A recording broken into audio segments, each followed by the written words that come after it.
For the Easter break of 2023, me and my wife wanted to do a small getaway. We had 5 to 6 days to do with, and we kind of wanted to do something not in a European capital. So our eyes landed on Morocco. This was the first time since my childhood that I would go back to Africa, so I was super excited. From where we live in Denmark, we cannot fly directly to Morocco. So we had to do a small layover in Paris and then fly from there to Rabat in Morocco. And we had laid our eyes on towns like Chefchaouen, which is also called Blue City, Tangier, and also Fez. So naturally, we didn't see much of Rabat, we just had one night stay, but honestly, it does seem like a city that has a lot to offer. It's quite common in Morocco that you stay in so-called riads. It's basically small hotels that are run by a few people. So naturally, it is a bit more of an intimate experience versus staying at a very big hotel. But often you end up having great conversations with the owners, and also you end up talking to some of the other few guests that are staying in this riad.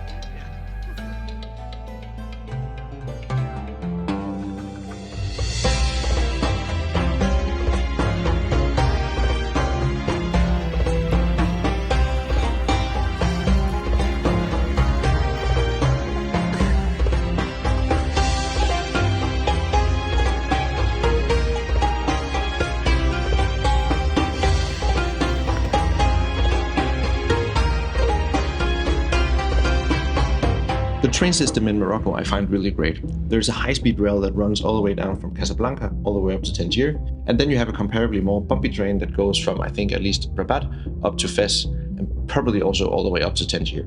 On our first full day, we took the train from Rabat to Fez. Here we had prepaid a total of $50 to get driven, I think it was 3 to 4 hours. The stations, as well as the trains, are really clean, so it was a comfortable ride.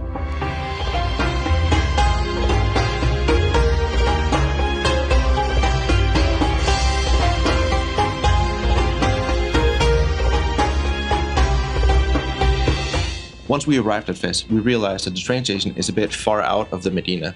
In Morocco, the Medina is what you would call souk in the Middle East. But luckily we had a SIM card with data, so we simply just used the Karim app, that's their version of Uber, to get a car from the train station into the Medina where we were staying.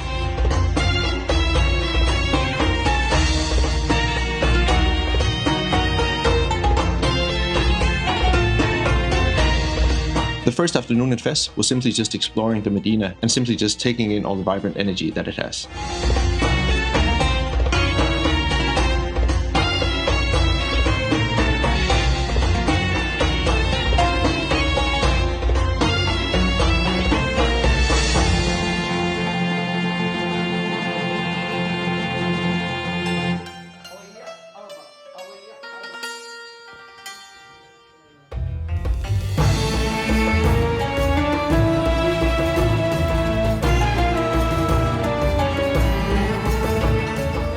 The following day, we had booked a free walking tour. And even though it was a free walking tour, the guide has still brought a microphone and also headphones for us to put on so that we could easily hear what he said as we moved into the Medina.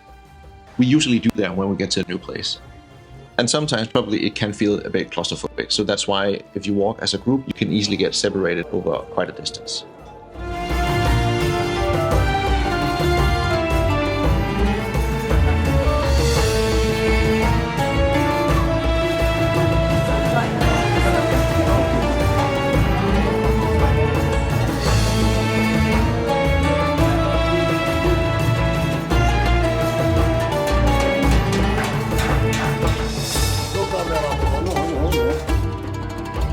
The highlight of the tour was definitely coming down to one of the tanneries in the Medina. A tannery was a new name for me, but it is a place where they take raw leather products and color them. And as you can see here in Morocco, it takes a lot of hard manual labor.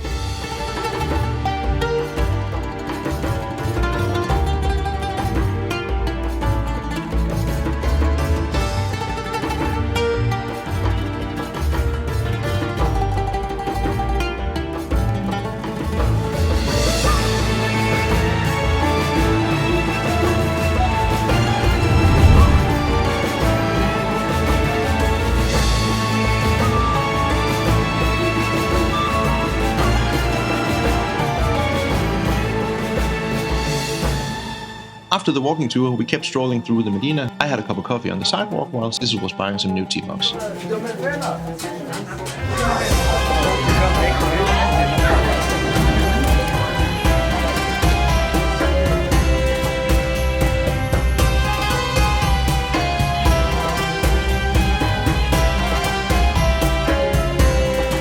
On our third full day, we again went back to the train station to catch a train from Fes up to Tangier. Now unfortunately the train has to go out to the coast for then to go up to Tangier, so it was a longer ride, and I think in total it was probably between 5 to 6 hours, since it wasn't a high-speed rail.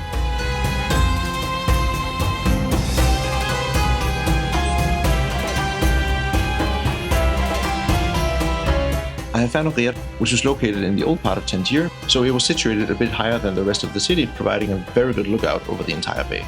And the rest of the day was spent just exploring the surrounding areas. On the next day, so on the fourth full day, I had booked a car on Discover Cars, and luckily we could just walk down to where we could pick it up. On this day we wanted to go to the Blue Town, but the Blue Town is located in the mountains, and you can book a bus that will take you there. But of course it leaves on fixed hours, so either you have to spend a really long day there, or what I found to be a really short day. So booking a car for not that much more, it gave us the freedom to go when we wanted, and to stay there as long time as we wanted. Also luckily, that allowed us to arrive at the town before many of those tourist buses. So luckily we did end up seeing those really blue alleyways before it got completely crowded.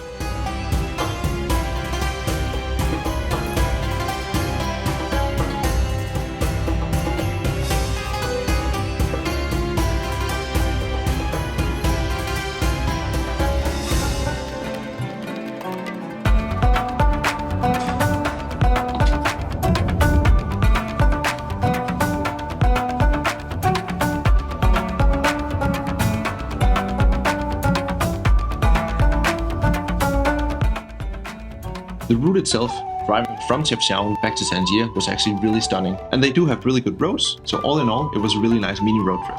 We had been advised though that during this time of year, so this was during Ramadan, and especially in the end of the Ramadan, then we had to be careful on the roads. The reason for that is simply that statistically they do experience more traffic incidents because people have been fasting for so long, so during the end of the day people are starting to get really hungry and probably less conscious on the roads. And I think just on the ring road surrounding Tangier we did see 3 to 4 accidents. And what is then really interesting is that as soon as the sun has set and the evening prayer is completed, the roads just get totally deserted because naturally people are super hungry, so they will go home and eat.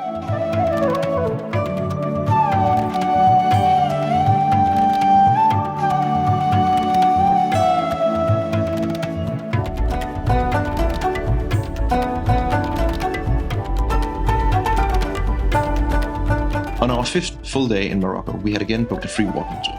And this was great because until now we hadn't really discovered the Medina itself in Tangier, so the local guide obviously was able to take us through, which gave us a more fulfilling experience of actually being in Tangier. And whether we'd be walking into a food market or a clothing market or whatever, all the locals were incredibly generous and kind and really warm.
On the 6th day, it was time to go home. Unfortunately, the plane was flying back home from Rabat and we were in Tangier, so we booked an early car to take us down to the train station, and from there we took the high-speed rail down to Rabat.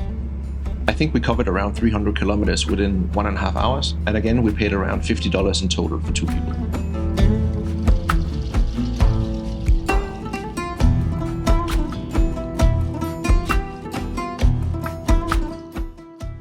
In the airport, we met our great friends from home who had a different itinerary, but it was nice to catch up and it was nice to share experiences. And we all concluded that Morocco is an amazing place.